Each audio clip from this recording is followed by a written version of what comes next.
Plus 109 Roman Dolidze versus Anthony Hernandez. This is the full card recap. We're going to go through each fight one by one, go over the picks, wrap the video up with the parlays. So make sure you guys like, comment, and subscribe to the channel. And let's get this video underway.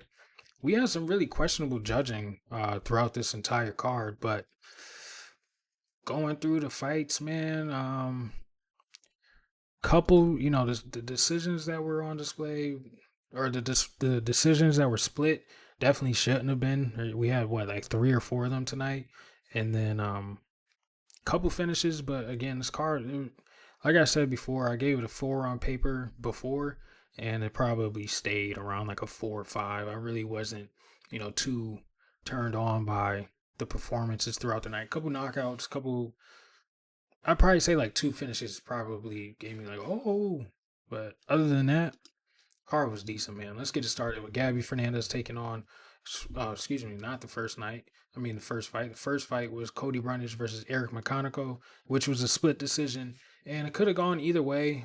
Eric McConaughey he looked to be the fresher fighter, so maybe that's what swayed the judging. He was able to defend a lot of Cody Brundage's takedowns. He did drop Cody in the first round, but for the most part, I thought Cody did enough. His wrestling wasn't the best, but he definitely secured a little bit of clinch time up against the cage, landed a couple of big shots, had Eric hurt in the 3rd round late. It was a couple seconds left, but I don't know. I could see it being a split decision. A lot of people were saying robbery, but I actually went back and watched it twice. I'm not that upset with the decision. I did pick Cody, but really wasn't super sold on him either.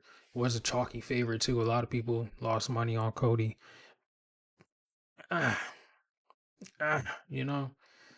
Cody's 1-2, 1-1 in his last 5. Eric McConaughey able to get his first UFC win, so shout out to him. Fight was really sloppy. It was up at light heavyweight. They didn't have to cut, all the weight because this fight got put together within 6 days ago, probably something like that. So it is what it is. I'm not too upset on the decision here, but a few other fights definitely questionable. Next fight, we had Gabby Fernandez versus Julia Stoliarenko. Gabby stayed, active on her bike the entire fight, was picking Julia apart. Definitely thought she was going to finish her in the first round. She landed like a big body kick, and Julia definitely showed discomfort. If Gabby was ripping the body throughout the entire fight and definitely had her hurt a couple of times, but she was pretty, hell-bent on just sticking and moving and not allowing Julia to tie up with her. Even when Julia shot, Gabby was able to, outmuscle her and just defend the takedowns pretty easily. I think Julia Stoliarenko is definitely on her way out of the UFC with an 11-9-1 record. Gabby Fernandez, I'm not sure what they do with her next, but solid victory. Wasn't really, impressed. I thought I would have been more impressed if she got a finish here, but I guess Julia was just a little tougher than what she thought she was going to be. So shout out to Gabby for getting the W.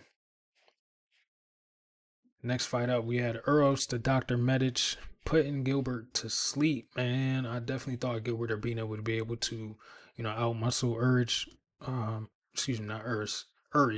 Uros with the wrestling here. He dropped Uros Medic early in the first round. Medic was able to get back to his feet, landed a big knee. As soon as they reset, he caught him with a straight left right down the middle and set Gilbert down. Gilbert was looking up at the lights, and it was all over, man. I had a lot of,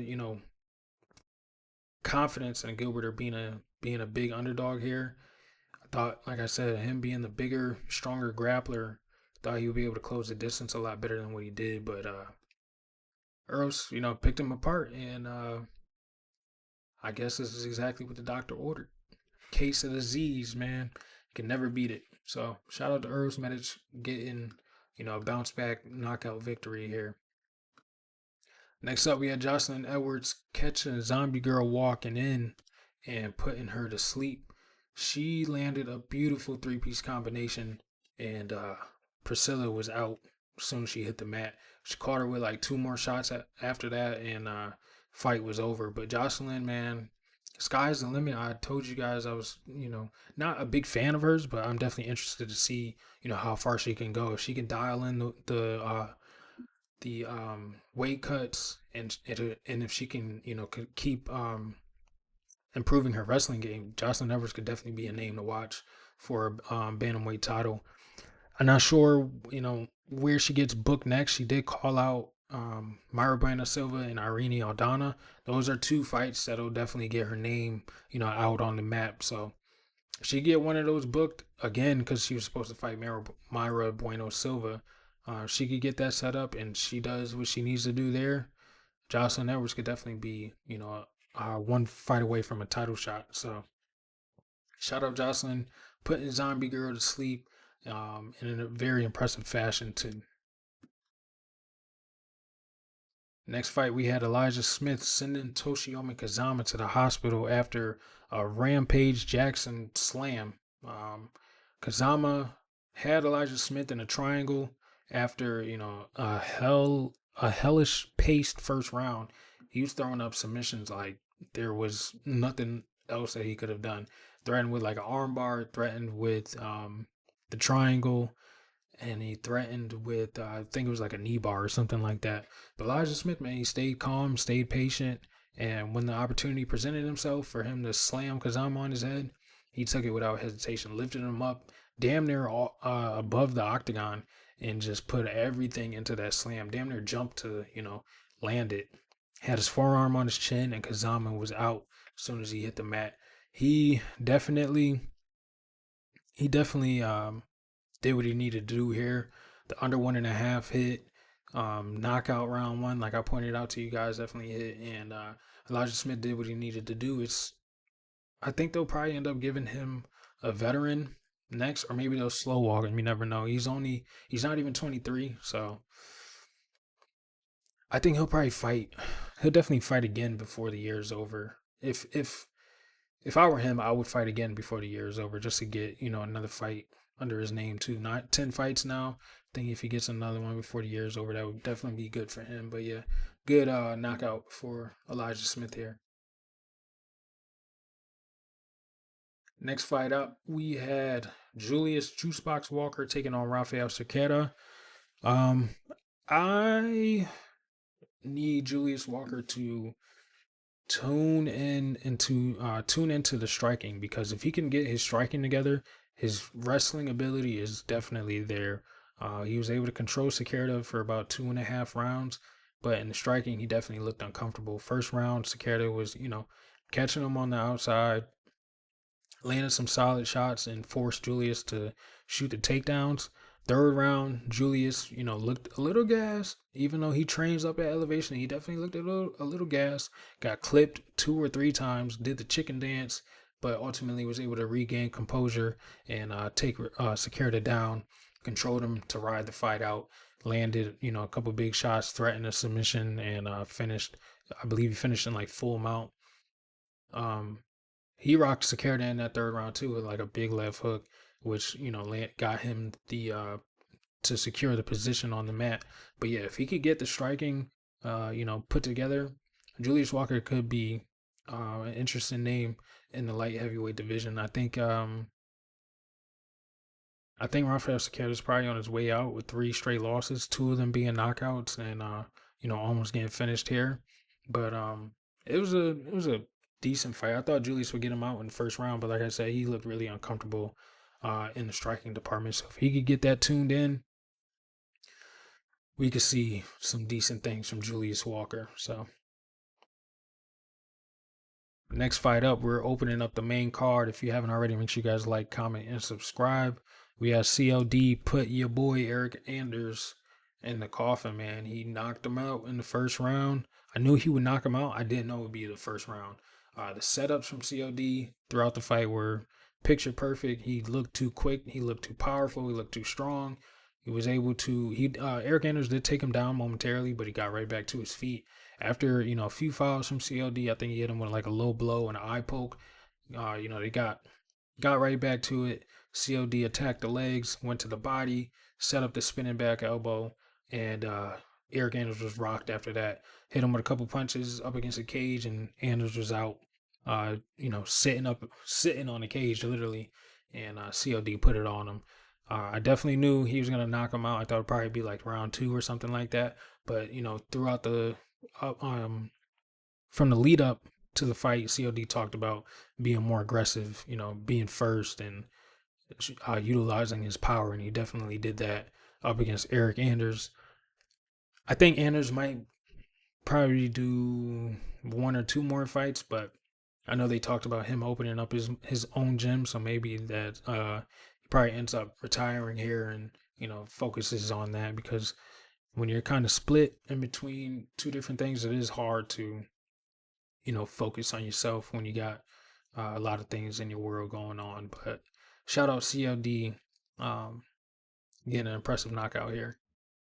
Next up, we had Gene Matsumoto taking on Miles Johns, half for the lock of the week. Gene Matsumoto looked good, man. First round was a little testy for him. Miles Johns was able to, get some wrestling going. His striking looked okay, but Matsumoto, his counters were there. Once he found the range in the second and third round, he turned it up from there, was chopping that leg up. Miles Johns looked really uncomfortable in the third round on that lead leg. In the pocket, Matsumoto was able to stand his ground. Miles Johns was throwing, singular shots. Did land a couple combinations throughout the fight, but he was unable to get the wrestling going, after the first round. Matsumoto was landing some takedowns. Yes, Miles Johns was able to get back to his feet, but again, G Matsumoto, man, his striking is pretty clean. The counters were there, chopping at that leg, like I said, and his output was really what won him this fight. Now, split decision. It was not a split decision. Matsumoto won rounds 2 and 3 clear as day. Round 1, I give Miles Johns, but it definitely shouldn't have been a split decision. Even when they read split decision, I knew it was gonna be Gene Matsumoto, but it definitely shouldn't be. So, what's his name? Not Derek Clearly. I forgot his name. But that ref, Ben Cartledge, he needs to be investigated immediately, because I don't know what's going on, man. That was a bad split decision. And then right after that, we had Andre Philly versus C-Rod, another split decision, which definitely wasn't. Andre Philly won this fight 30-27. If you give him 29-28, I don't know what round you give C-Rod, because first round, second round, third round, he's getting touched up by Touchy Philly. C-Rod was unable to get any wrestling going. When he would close the distance, Philly would catch him with the counters. Philly was able to, bully him in the wrestling, shucked him off a few times, and it did turn into a brief brawl. But again, Philly would get back on the outside, pick him apart with that jab, catch him coming in with the check hook, and he just stayed clean the entire fight. This is the one time that I picked C-Rod, and I lose, because I've never been, a big fan of C-Rod. I always thought he still needed to develop in a lot of different places, and striking was definitely one of them. And Andre Philly gave him a striking lesson in the smaller cage. I did favor C-Rod to get the wrestling going in the smaller cage, but evidently not. Touchy Philly was able to do his thing, and pretty good underdog here. I pick flipped at the last second. Every time I pick flip, I lose, man. Touchy Philly, Bo Nickel. There was another one too, another bad one, but is what it is, man. You live and you learn. Next up, we had Yasmin Lucindo taking on Angela Hill. Yasmin, like I thought she would, she came out really aggressive, on the speed, high output, and was just unable to, have Angela Hill set up really anything. There was a guillotine threat from Angela Hill in the second round, but as soon as Yasmin was able to get out of it, she took Angela Hill down, got on top of her, threatened her own submissions, threatened with her own striking. She was just too quick, too fast for Angela Hill. Now, I know Angela Hill was talking about a title shot after a win here, but obviously not with a loss. Obviously not with an 18-15 record. And I don't think Yasmin Lucindo is getting a title shot either. I think a fight for Yasmin Lucindo should probably be Tabitha Ritchie, because, the strawweight and flyweight division is pretty interesting. If they're going to do Valentina versus Zhang Wei Li for, a super fight, which I hope they do, probably in like December, it needs to be like announced damn near now. But you got Natalia Silva waiting there. Do they do an interim title? Verna just beat Yan Zhao Nan. Is she going to fight for the title? Verna and Yasmin Lucindo are training partners. Who does Yasmin fight? I think she's going to fight Tabitha, but the matchmaking gets a little foggy. in those two divisions. I know a lot of people aren't, fans of these two divisions, but as a fan of the sport, I like some of the ladies, and Lucindo looked pretty good. She kind of reminded me a little bit of Natalia Silva. Not as clean. Definitely needs to work on her takedown defense, but you could kind of see the picture I'm painting. She was definitely on the movement, on the kicks, clean speed. All she needed was yeah, she just needs to clean up the takedown defense. But yeah, her output was there. I knew she would bounce back after the loss to Amanda Lemos, and yeah, I think a fight with Tabitha Ritchie is on the horizon for her.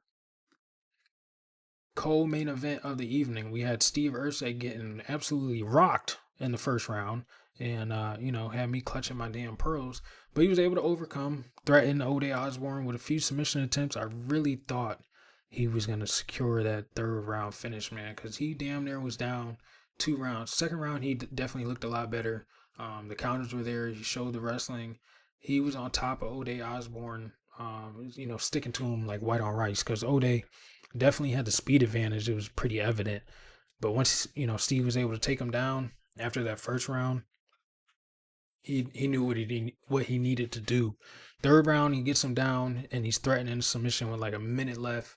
And man, I was just clutching onto the damn chair, hoping that he got it, because he was super close, man. I'd probably say another 15 seconds. Steve Ursay probably would have finished Ode Osborne, but the lock of the week, 2 week run that we were on, 2-3 week run that we were on stops here. But I'm not upset with it, man. Steve Ursay looked like he was going to cash us, and I still take it as a win. I know it's not a win on the record, but I still take it as a win because the pick was right. And method of victory, yeah, sure, he won by decision, but look how close we were to a finish from Steve Ursay. The choke was in. He just, Ode was able to fight out of it. But yeah. I will say though, Steve needs to clean up a lot of things in the striking department. When he retreats, he leaves his head on the center line.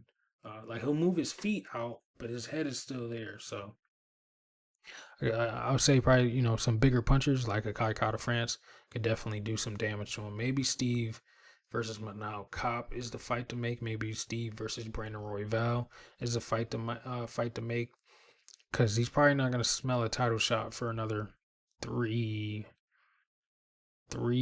solid wins, and they all need to be ranked. So yeah, I don't know what you do with Steve, man. You're supposed to fight Alex Perez. I don't think they're gonna give him Taitsuda. I think either Royval or excuse me, yeah, either Royval or Manel Cop is the fight to make, because both of those guys present danger for Ursay. Royval has the speed advantage, and Manel Cop has a speed and power advantage, I would think. So I don't know, man. Steve needs to clean up a little bit of things, but I like the performance here. I thought he would get the finish, but was able to recover late in that first round and ultimately pull it out of his arse. So shout out Steve Ursay here. Lock of the week dies, but it doesn't. We are still believers. We are still believers here. Next fight, main event of the evening. If you haven't already, make sure you guys like, comment, and subscribe. Anthony Fluffy Hernandez absolutely decapitated Roman Dolidze. I don't know why there was so much love in Roman Dolidze. He stands still and just throws power. His grappling, sure, he's a good wrestler, but you could be a good wrestler unless you're getting, if you're not, if he this is what it is. He's so used to being the hammer and not being the nail enough. I wonder, what his training sessions look like. Maybe he's, the best in the gym, and that sometimes isn't the best when, you're up in the competition. Because Fluffy, his gas looked amazing. His boxing, as simple as it was, Roman really had nothing for it. Hernandez didn't really hit him with anything special. The jab was working. He followed up with a couple hooks. But Roman, was on the back foot the entire night, and his gas just ran out, honestly. Third round definitely looked like he was going to get finished. Fluffy was smothering him on top of him. He kept transitioning, like I said, he went from back to the gilly to, he was not playing the leg lock game with Roman because he kept rolling it at early in the fight, first, second, and third round. Every time he would do it, Fluffy would break, get back to the feet, and get back right on the striking and the pressure. The pressure from Fluffy looked amazing, man. And I would say, 2 years ago, if we would have said Fluffy versus Hamzat, who wins? I think a lot of people would have said Hamzat. But today, man, I don't know. I don't know what Fluffy versus Hamzat would look like. Mm, I don't know. Because Fluffy does not break, man.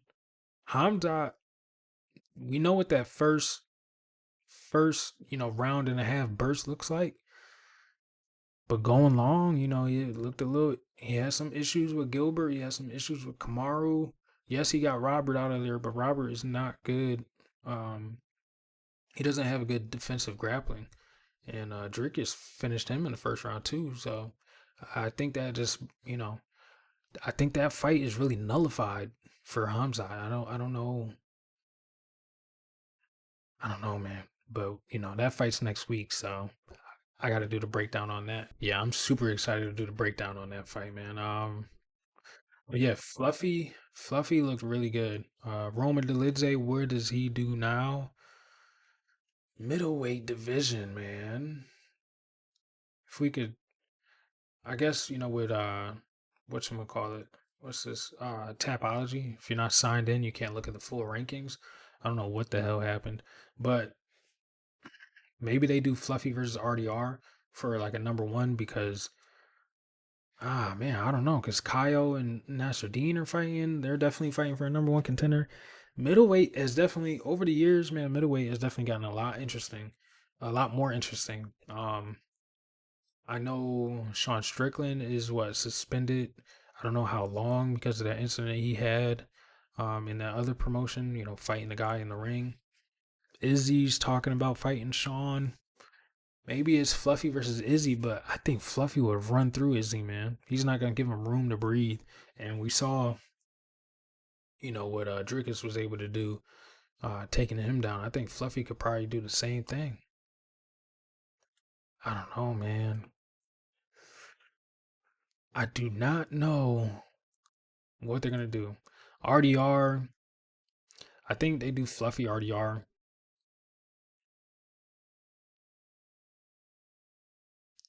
but it's like I don't know. Maybe I think they'll probably give Fluffy the loser of Imavov versus Borjalio. Borjalio Imavov winner is gonna fight for the belt. RDR probably is the backup, or RDR probably fights the loser of the championship. What do you do with Fluffy? Middleweight's interesting, man. Middleweight is fun. Finally, a lot of people have hated on the middleweight division for a long time, but it's finally fun, man. It's finally good. Maybe they do Dolidze.